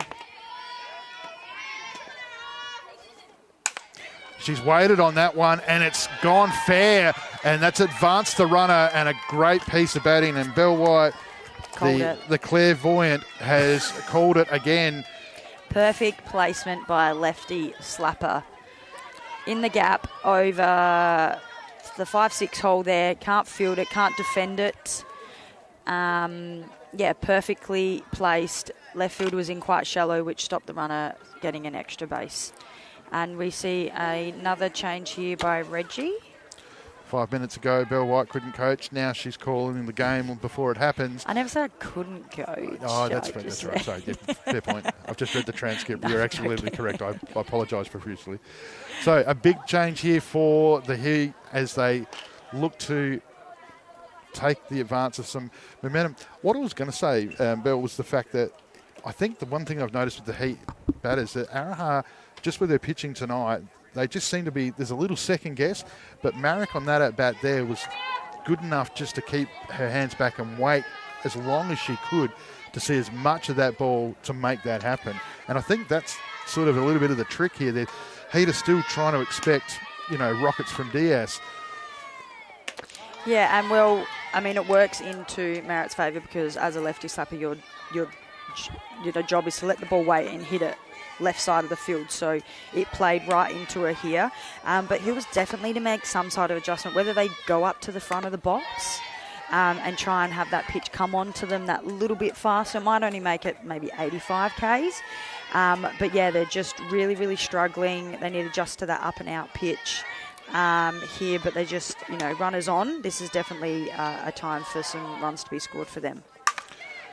Swings over the top of that one, Mia Oates. Willis batting 261 with over 20 plate appearances for this season. On base, pretty much the same. So she's been brought in to the team to hit and to score. She has got some RBIs there. Can hit a big ball, Mia. She's hit a few here in her time, and I guarantee you, if she lobs herself on base, you watch the re-entry to bring the speed of Brie Luxon back in. Fouls this one off behind us. Runners at 1 and 2, 1 out. Big moment here for the Heat. The outfield here aren't super deep. They're obviously going to play the percentages. So far, only one ball's been hit over the outfielder's head, and they want to make sure that they've at least got a chance of the plate, and if they don't, stop that runner advancing any extra bases that are not required. Great line drive shot to right field, and only bettered by the catch by Hannah Cameron out at right field. The line drive by Oates Willis. Coach Fairley's called the right shot, but that's a great piece of fielding by Cameron. Yeah. And if that gets past her, both those are scoring home. Yeah. Zoe Marrich's speed. Well, there's that adjustment we spoke about. She went well with the outside, which is perfect, exactly what you want with runners at 1 and 2. A really good catch by right field, and unfortunately, off the bat, Lara has taken a really big jump and just hasn't got back in time to advance to third. And now we see the change. So the gamble was, who's playing shortstop? So remembering my eyesight? Ashley, I'm going to say. So is that She looks young. Ashley Thomas? Young one. Is it? Can you? Yeah, that's going to be Ashley Thomas coming in there. Alrighty. So Reagan Diaz has moved into the centre, and the reason for that, it appears that it's premeditated, because granted it was a shot to the right side that looked like a good piece, but Munro had done a great job up until that point. But it's the third time through as we reach the top of the Hills lineup. Game clock time here is about 17 or 18 to go, so you're looking at about an innings or two. So the plan here is obviously bring the speed and bring the tricks, as the superstar Belle White spoke about, and see if that can shut this game down as the Tigers hold on to a 2-0 lead that'll take them a game and a half clear of Port Adelaide, and they've got games up their sleeve like the Heat, and they do play again each other in a couple of weeks' time. So this is a big game for the Heat, for the Tigers. They've been up for it. Top three found themselves on base 5 of their 6 turns at bats, though the Hills Heat. So Loaded bases, none out. Yeah, Seacombe defence has done a great job for us. Slow start from the circle, lots of balls in the first few at-bats, but they've done a great job to just hold Hills, especially with, like you said, lots of loaded bases, and they haven't been able to capitalise on it. Diaz comes in, throwing hard, pick-off attempt by Peterson, and Peterson just missed the throw, perfect lint, as Zoe Marich would have been out 12 months ago. She's grown about 2 foot. Yep, and you can see the throw. Oh, that is the perfect play run by the Tigers defence, as Bree does her best not to step on Marriott. Blue Bendel has called it safe. Doesn't matter now, because both runners are advanced on a wild pitch that Neely Peterson had no chance of getting. I think Reagan absolutely stacked it there. And she does have a reason to look at the mat, because she definitely ate it right there. It's not a Reagan pitch at all, that one. No, but yeah, this is really important here for Reagan, just to take a breather and settle back down right now and attack Georgia King here. Well, if Munro's fastest pitch of the night was 109, it was 89, 109, sorry. If Munro's fastest pitch was 89 of the night, Diaz has kicked off at 101. Yeah, so it only seems like a small, but as a batter off that short distance, that's, what was it, 4 Ks, 5 Ks? A big difference. 12. As a batter. 12, oh, sorry. 101 to 89, I think. Hey, I play softball, just let me No, know. I didn't. I wasn't. No, that's no judgment here. I was 95? no, so 85. 89 was Munro's fastest pitch for the night. And Peterson comes up with a great play on what was a 1-out strikeout. That was exciting. He nearly gets it and has an absolute weapon, and good on Abby for staying away, because it's not pre-planned stuff. Yeah. As catchy, he's just got to react and go. And good job there, Lara, staying on her toes, but absolutely perfect execution there. Wasn't a strikeout. Full count. My apologies, everybody. So got caught up in the razzle-dazzle of the play. Razzle-dazzle again, twice tonight. Is I that know. a new thing you need to throw in there a it's- bit? Yeah? I haven't I done don't this. mind it. No, I'm not. Haven't done it for a long time, and I'm old. And so here we go. Bases. I said I liked it. I thought it was good. It just mixes it up from the That is, I do appreciate usual that. stuff. A great situation has just unrolled here for the Hills, and that is the fact that they have loaded up the bases for the second time in the evening, and Abby Bastian happens to be the player with the opportunity to make a difference at the plate. So new pitcher. So Abby's currently 1 for 2 for the night. So 1 for 1 for the night. Got on by error out to centre field and has hit a single out to left field. Now she's faced with bases loaded. Reagan Diaz throwing rockets. 2 out, bases loaded. Yeah, not the batter you want in the batter's box. Open here, for the change-up. Sorry. Abby does hit all parts of the diamond. It's not like you can tuck her tight on the inside. She can, go with it. She can turn on it. So, not that batter you want. Diaz throws hard and up, but Bastian good enough just to go up with the pitch and hit a massive line drive. Pash, no pressure, but this time takes a great catch out there to retire the Hills. As I said, Abby gets up to a rise ball that everyone's been leaving all game. Gets up to it and doesn't just tap it. She lasers this. And great job by Pash here. Sitting out at centre field, not a lot happening. And that ball did come very hard. And if she misses it, Abby's speed, that's a base cleaner in the diamond home run. And that takes it to 4-2. We'll be back after a few words from our sponsors.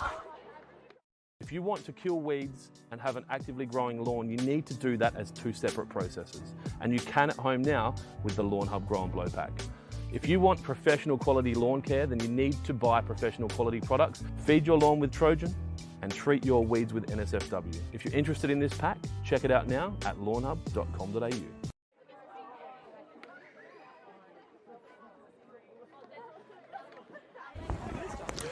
As we move into the top of the 5th, the Hills have made another change as Coach Fairley starting to pull the levers. Michaela Yankovic comes into the game, replacing Sarah Harvey after 4 innings. So whilst the Tigers have done the same thing, as we go through the 3rd time in the lineups and both of them trying to keep an advantage, you'll see here that the Tigers are going to do exactly the same thing because they're at the top of their lineup as DS is going to kick us off here. We're in the top of the 5th. It's 2-0 to the Tigers, but it's getting late in the game, so we've probably got another innings after this. Getting close. Well, we could all be on the coaching panel because we all predicted when the coaches would make the pitching changes. Are you feeling good now, Pete, that she's dragged you into that conversation? Wow. Thank you. That's for all the ribbing you've given me this week. I don't feel the least bit sorry about it. Yankovic to Diaz, top of the 5th. Takes a pitch high above the letters. The games that these two teams have played this year, they've played 3 times, and the results, as I said, Tigers over the Heat, which is surprising considering their ladder positions, but no more than 2 runs has been the score difference between the two of them. For those not sure with maths, it's 2-0, which is a 2-run score difference right now. Pete Williams doing his best to get an early leave, Park. So round 3, Hills were 4-2 up. Seacon were 4-2 up over the Hills. Round 5, it was Hills 3-1. And round 9, 4-3 to the Tigers. So these two teams match up really well on each other. Small margins as Yankovic working into her work, so just got pointed at. Into the work. Yeah, sorry, I just got pointed at fairly aggressively. So Michaela's fastest pitch so far, 98, 90, couple of 95. So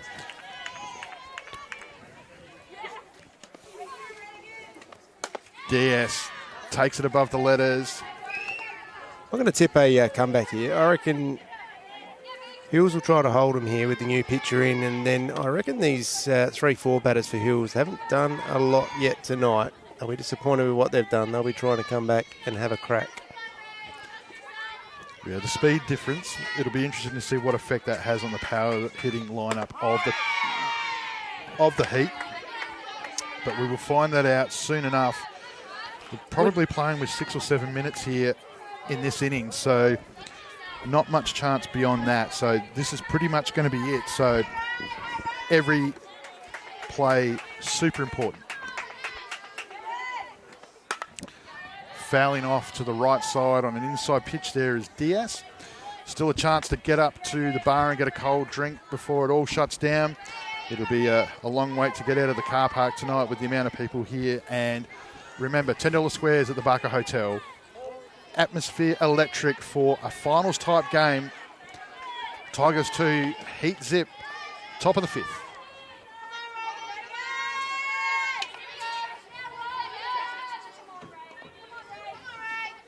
In the dirt, and the Tigers win the first battle after the pitching change as the speedy Reagan Diaz makes her way to first.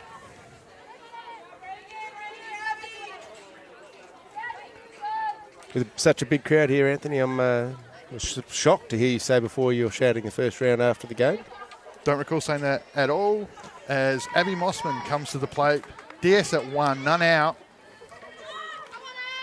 Shows bunt. DS comes a long way off. Zackley in quickly. Georgia King goes back to the middle.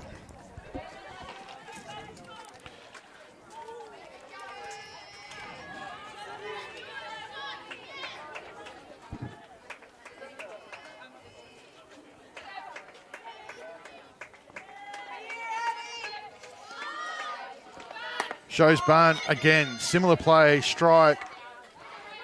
So Mossman now has less to work with, but the Tigers have shown all night, even deep in the counts, they've been able to hit the ball well up the middle here.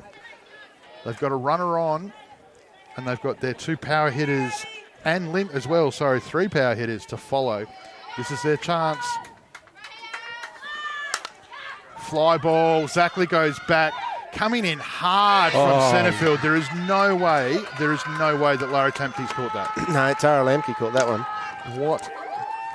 That is an amazing play at centre field by Lara Tempke. She has taken a massive amount of distance to get there. And what's right field doing on this play? Calling her in. Almost ball straight in front of her, but that is a fantastic catch there, and exactly what you want to see from your outfielders, putting their body on the line, letting their pitchers know they've got their back, especially a pitcher coming in this innings with the changeover. If that falls in, Reagan with her speed potentially gets that extra base. So yeah, great job there by Lara Tempke. The superstar from the Tigers, Becky Havis, at the plate, 1 out here. Hasn't had one of her best nights, strikeout and a ground out to the pitcher. But players of skill and quality, there's a reason they bat above 300. 3rd at bat of the game. I'm expecting something to happen here. That wasn't it. No, she's missed it as well.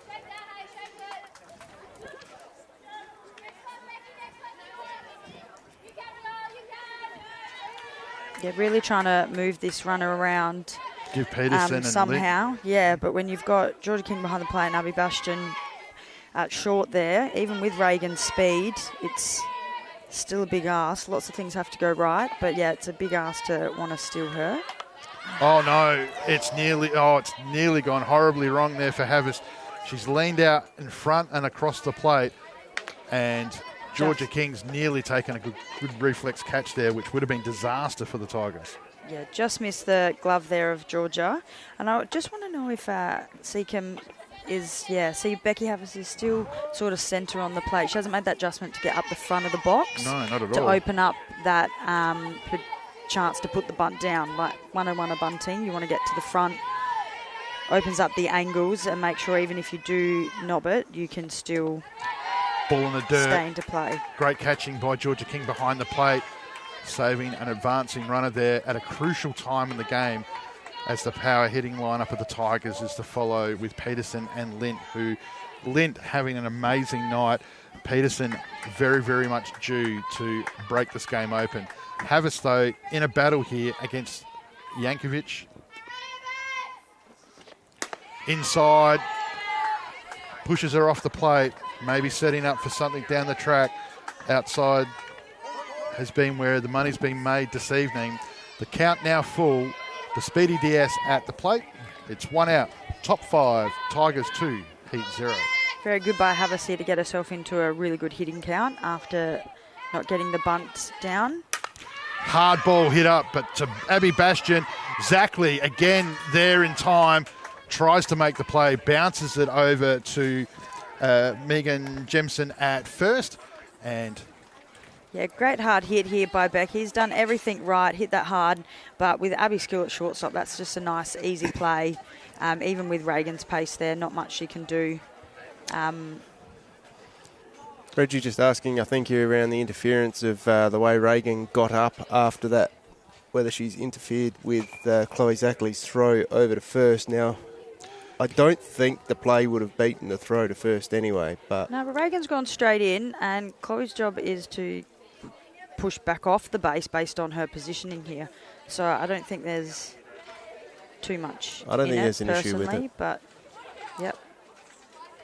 It's called Reggie trying to get out of this.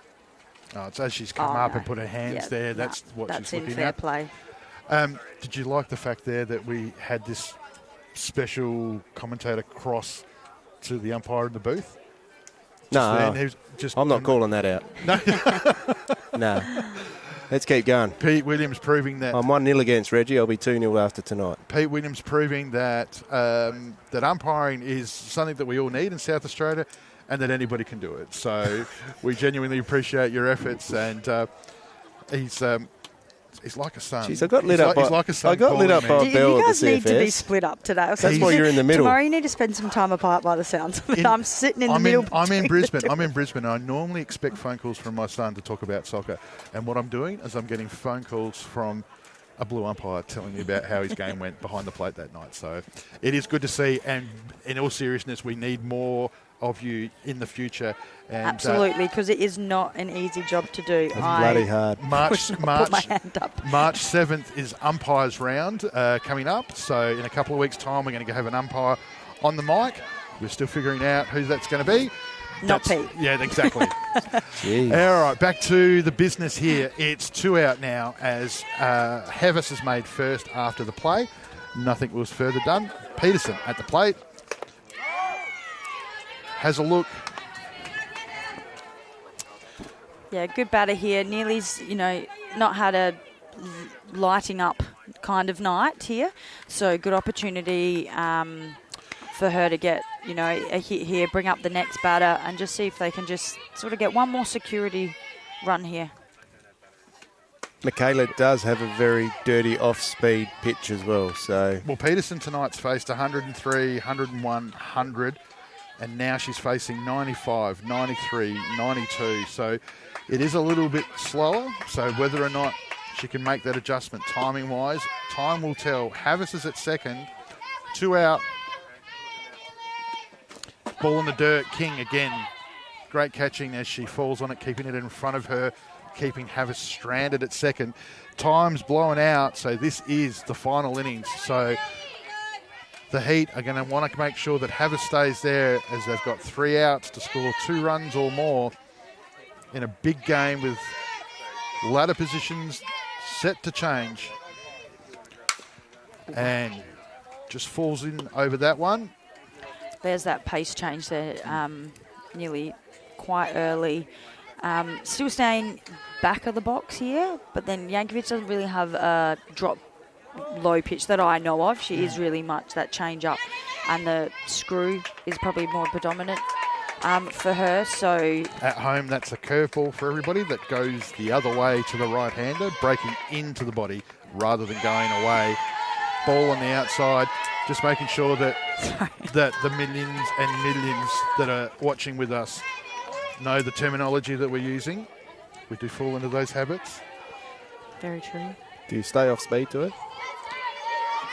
Considering how fast she swung at the last one before, I would.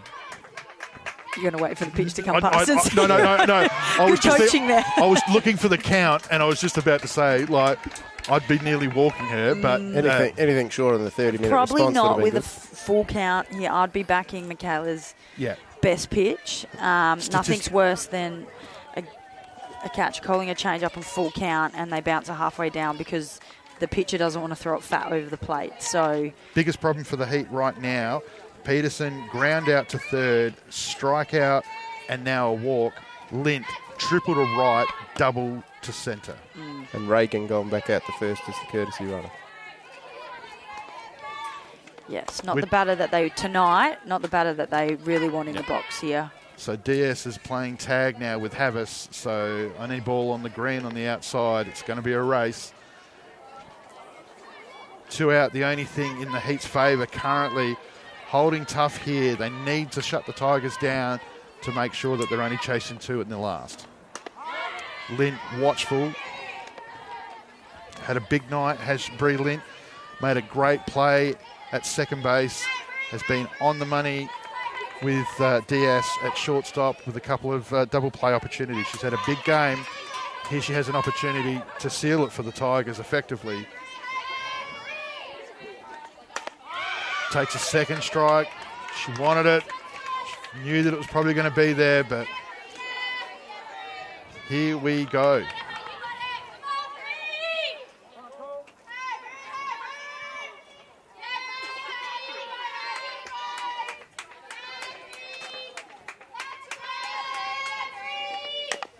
Swings over the top of that one.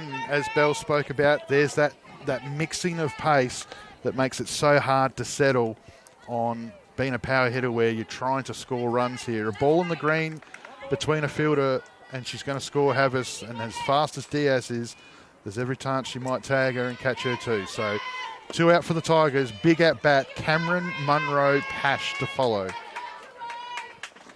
Goes up, Lint. Good eye, stays well off it. Bastion comes in, checks with Yankovic as an experienced veteran would of 18 years old. I'd be looking to stay really tight on Bree. She's got her hands clear on the one up the middle and right side. I'll be looking to try and jam her. She's looking like she's swinging late even though she's hitting well. And she turned on that one. Okay, I'm wrong. It's all right.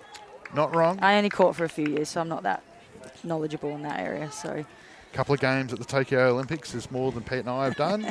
So where's Tokyo? We're going to go with what you think, Bell.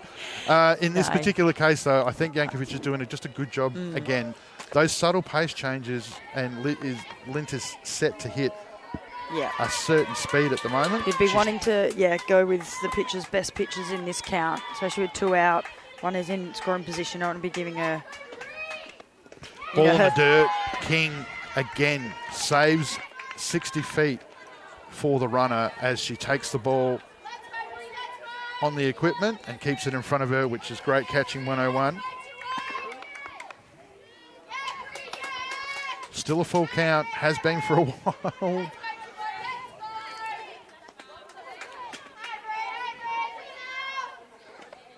And she's done it again. 3 from 3. Puts it in the hole between left and centre. She's clearing the base pass. DS isn't going to catch Havis in the tag, but she's going to score. And Lint has thrown the cycle out the window as she's gone triple, double, triple as her big night continues. She's hit every side of the field now. That's right, centre, left. And she's broken this game wide open. Yeah, that's just a fantastic at-bat there by Bree. She's just on fire tonight, and sometimes there's nothing you can do as a pitcher. That was a nice outside pitch by Michaela, and she's just got her hands right out to that, pulled it through to the gap there. And, good on Bree. Sometimes you're on fire and there's not really much you can do. So that's a lot of security runs here, and it would be really tough for Hills to come back after this now. Hannah Cameron's put the ball into play twice tonight. She's got Bree at third. So it's still 2 out and the Tigers threatening. Obviously the message today is for all you players in the Premier League, coach junior teams at the state championships, be here all day, and you too can cash in for 3 for 3 nights in your next game. What a day she's had. She's been here since the crack of dawn this morning. Cameron, disciplined batting, stays off of it. Tigers momentum now building, and the Heat, we've gone well over time now, is the last innings. Bell and Peter starting to discuss their Aqaba player of the game and their play of the game. Inside, brushed back. I did cross Bree Lint coming down here tonight, down to this commentary area, and she told me she was completely and utterly exhausted and had no energy. She's run 2 3-baggers. Yeah. I think she was lying.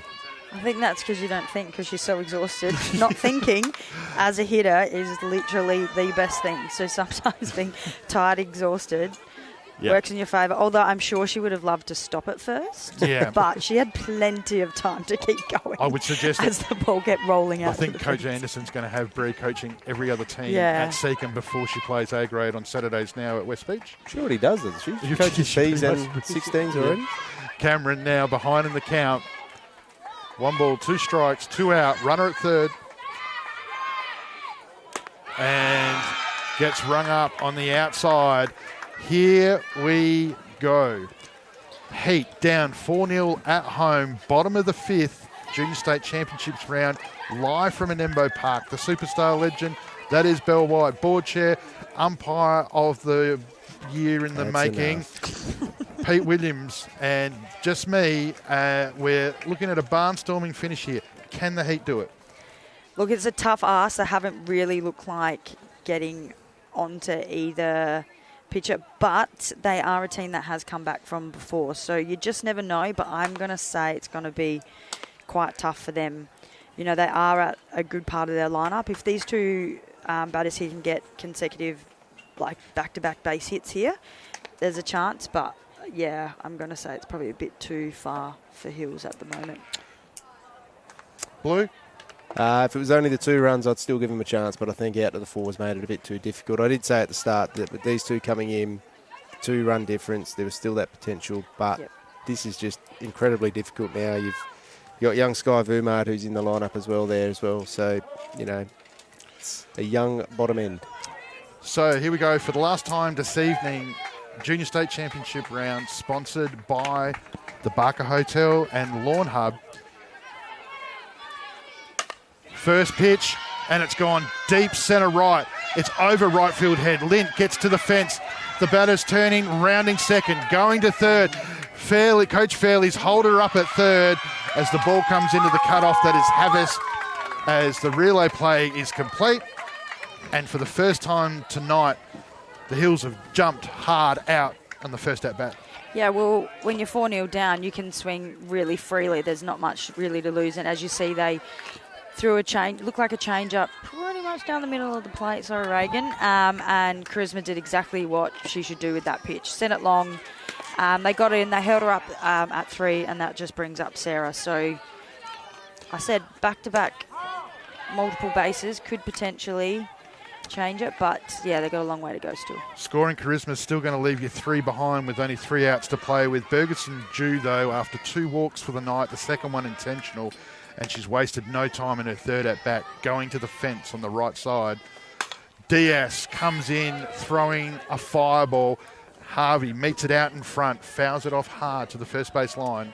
I didn't pick up the substitution before, but I think you'll find they must have brought Michaela back in for Sky as the DP and then made the one switch and put Sarah as the OPO. Otherwise, you'd have both Michaela and Sky in the game at the same time. Well, you're an umpire, so I'm going to believe that's the rule because I would have no idea of some of these changes. Bell, just for the record, he doesn't do Premier League, mate, so he doesn't do votes. No need to be nice. So, I wasn't. I was just saying, okay, whatever you say. I'm just watching my daughter say goodbye to everybody here, and she's left me out hanging. Here we go. Harvey at the plate. None out. Runner at 3. Takes the ball on the outside. Harvey's night also quiet by her standards. 388. She's 4-3, so grounded out to the second base side and also had a strikeout. This was the starting pitcher for the evening. Gave up 2. And Diaz comes in hard and fast with a low drop there. Smoke coming off the back of the ball as she's turned it up a notch. Yeah, Diaz in this situation is hard to hit because I don't think she throws the same pitch back to back. Like, you'll see a change, you'll see a curve, you'll see a rise, you'll see a drop, maybe a screw. I think she's got like 3 or 4 other pitches. So you rarely see. Ball up the middle as it goes line drive. So the runner scores. Hills on the board. Harvey delivers in the cleanup spot for the Heat. And they're back in it at none out with a runner now. Harvey herself at 1. As you can see here, she drives the ball up the middle. Reflex by Diaz. Gets a glove to it as Pash comes in as it passes over the CFS logo. Chloe Zackley at the plate. None out. Had a good game at second base tonight. She's been busy assisting with Abby Bastian as the middle infielders for the Heat. Jumps out of this one. And I hope you can hear me over the mic because the crowd gone crazy here as this game is on a knife's edge. Heat coming home hard. People leaving their houses to come down here and check this out. Zackley takes one on the inside, levels the count 1-1. She's playing a bit of Dancing with the Stars there in the box. She's jumped at the first. She's hopped her leg at the second. Yankovic, Tamke, Marek, Luxon to follow. Zackley fouls this one off here. The runs, the base runners are going to need to come from them. If they can do that, if Zackley, Yankovic, Tamke can get on, then everything there is an opportunity to win. Daisy's just rung in to check on Mum and asked why isn't she home on a Saturday night. That's because she's here delivering some expert commentary here as Reagan Diaz has just fallen off the back of the plate. She's okay, everybody?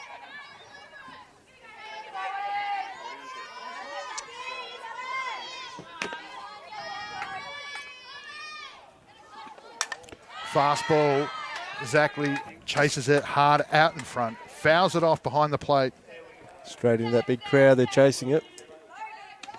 Still an opportunity to get a Cody up at the bar and pick yourself up a square for the Barker Hotel. $10 square, $600 vouchers, 1 in 100 chance. Get amongst it. Diaz throws hard. Zackley collapses her zone as it goes through the visor for a ball. Count now 2-2. Heat have a runner at first, none out.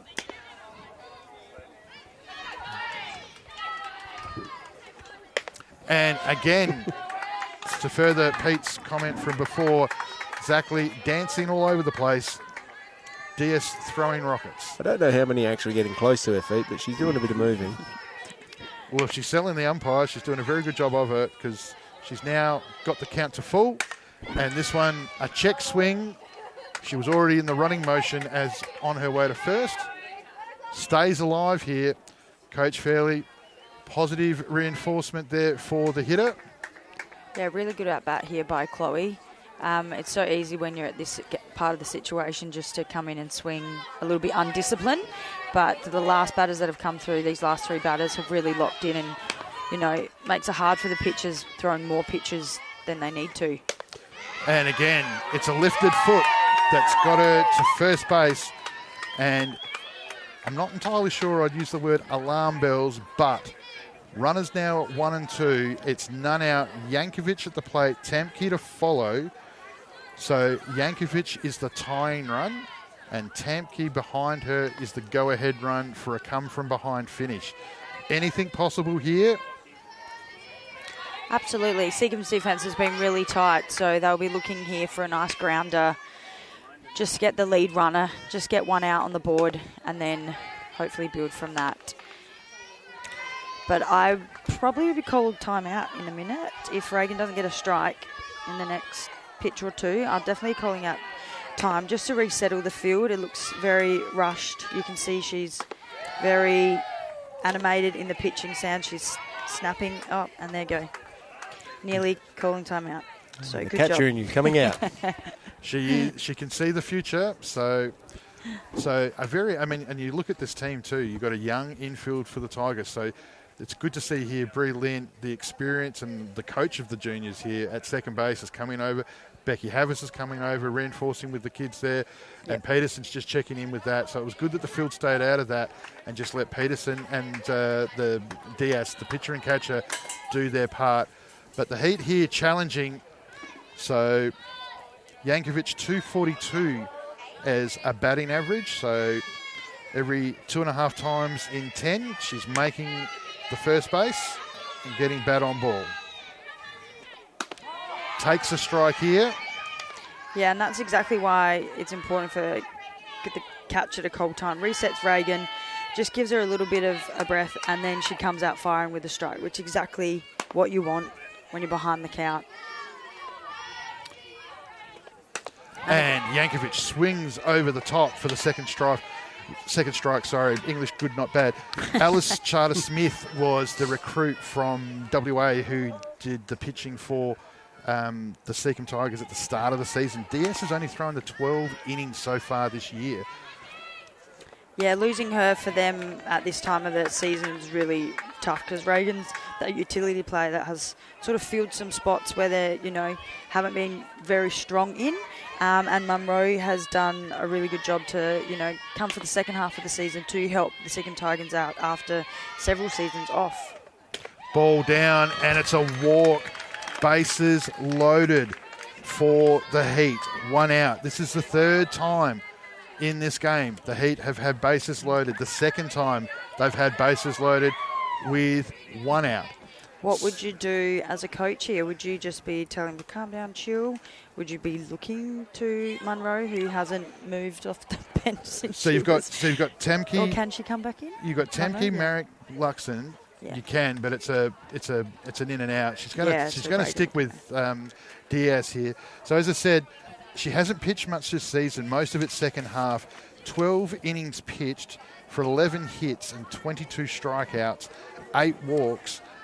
So we know the type of player that she is. As you say, she's the ultimate utility. She can pretty much do everything.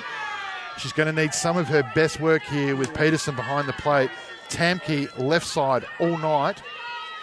Yeah. A failed bunt attempt and a couple of decent hits on the left side. But the bases are loaded, which means she's going to need to clear this infield to give the runners a chance. Game on the line. She is the go-ahead run. Great change by Diaz. It'd be really hard coming in like as Diaz as a utility player to come in and then switch to a pitcher's mentality.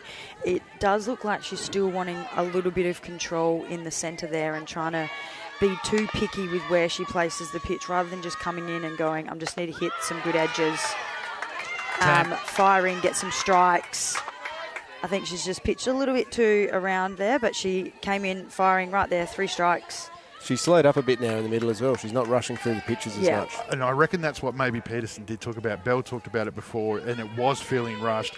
And look, there's different ways you can approach those types of those types of moments. Marich, who's threatened all night, last at bat was sensational with the shot down the left field line. And these are really 2 big important outs here because they don't want to get to the top of their lineup to bring up, 1, 2, and 3 for Hills. So Marek now becomes the go-ahead run. Luxon to follow, and then it's the top. Hard shot over past shortstop. First run scores. Relay comes in. Good field by Tash Mays at left field. Not much the young player from the Tigers, Ashley Thomas, could do with that. And the Hills continue to build momentum in this comeback here. Yeah, nice work there by Zoe. Zoe there, just let the ball travel as we've spoken about with the lefties and just put it through the 5-6 hole. Very textbook there, but good on Reagan to pitch to the batters, let them use the defence. It's 9 against 1 here, so they've still got a couple runs up their sleeve. As Pete said earlier, if it was 2-0, you're definitely anyone's game here. But with the extra 2 runs, that's definitely helped Seacombe. So Bree Luxon at the plate now. It's 1 out. Bases are loaded. The Hills have drawn back 2, so they're now chasing 2 more. Ground out right side. Havis jumps on it, burns the run to get the out, to take it to 2 out. Lint there, as the experience shows, burning a run for an out at an important time because it now gives the Tigers the opportunity to say they are 1 out from a big win against the Heat. Yeah, I know Brianna might be disappointed with that hit, but that scores a run there. It's a nice slow ball. Becky really has no play. She has to play the percentages. If she makes that, because it's slow rolling, she plays home, the runner's probably going to get there with the pace of, Chloe. So her only choice is to play 1. So that gives them 2 out as well. The winning runs at 2. Safe hit to the outfield with Zoe Marich, though. That run's coming home. Yeah. Yep. The thing here, of course, now is you've come back to the top of the Hills lineup. Yep. So King's going to take this count deep with the bases loaded. Bases at runners at 2 and 3. My apologies. Yep. Takes that first strike. The very, very dangerous Abby Bastian, who's had a good night with the bat, is next. Then you're up to Charisma Bergerson. They don't need to get that far, and that's the scary part. So 2 walks and a strike tonight for Georgia. She still hasn't had bat on ball yet.